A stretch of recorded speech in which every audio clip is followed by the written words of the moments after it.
afternoon. I'm Kim Baez. There is a very intense fire burning right now near Ruidoso Downs. What we have learned in the last few minutes is that it started on Swallow Lane. It has now officially been called Swallow Fire, and that 5 structures, some of them homes, have been lost. These are pictures sent in from a viewer. What we are told at this point, that people are being evacuated all the way from Pine Cliff to DePaulo Road. The fire is burning along Highway 70. Also, the Walmart has been evacuated along with many area businesses. An evacuation center has been set up at Gateway Church of Christ. Also, they are calling for horse trailers to head to the Dollar General by the Bells to help transport animals out of that area. This is a very intense situation. As you can see, they are already making slurry drops from the air. They are trying to fight this as quickly as they can, but it did move very fast. We do have Bob Martin in Sky Ranger very close to the fire. We'll hopefully get some video from him soon.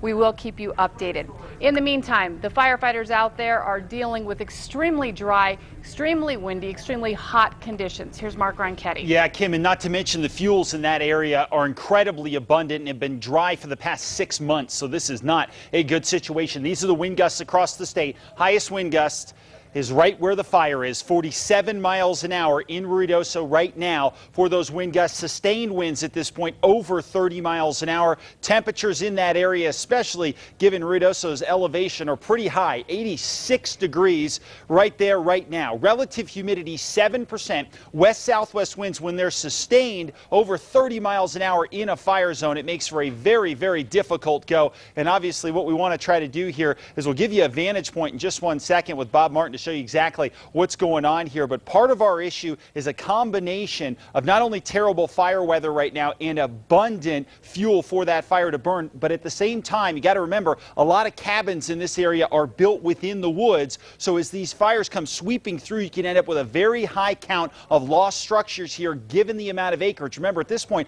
talking about 10 acres burned, 5 structures lost. So you would think that's a lot of structures given just 10 acres. But obviously, given the type of situation we're dealing with in this area, it can be pretty difficult stuff. So Kim, we'll kick back to you now. Okay, thanks Mark. We're actually going to go out live to Sky Ranger. This is video right over the fire. As you can see, this is right over a neighborhood. It's eerily similar to what we saw with the Cerro Grande fire. It looks like an entire neighborhood has been hit by that fire. Again, this started on Swallow Lane. This is right in that area. This fire burned very quickly, very intense. People had hardly any time to get out.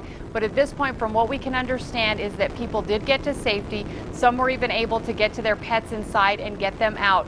But this fire is still burning with those conditions. So it's still a very volatile situation, very sad situation out there now. We'll continue to get updates. We will continue to bring that to you. But again, if you need a place to go, the place to go right now is Gateway Church of Christ. That is the evacuation center. We'll bring you more updates as we get new information.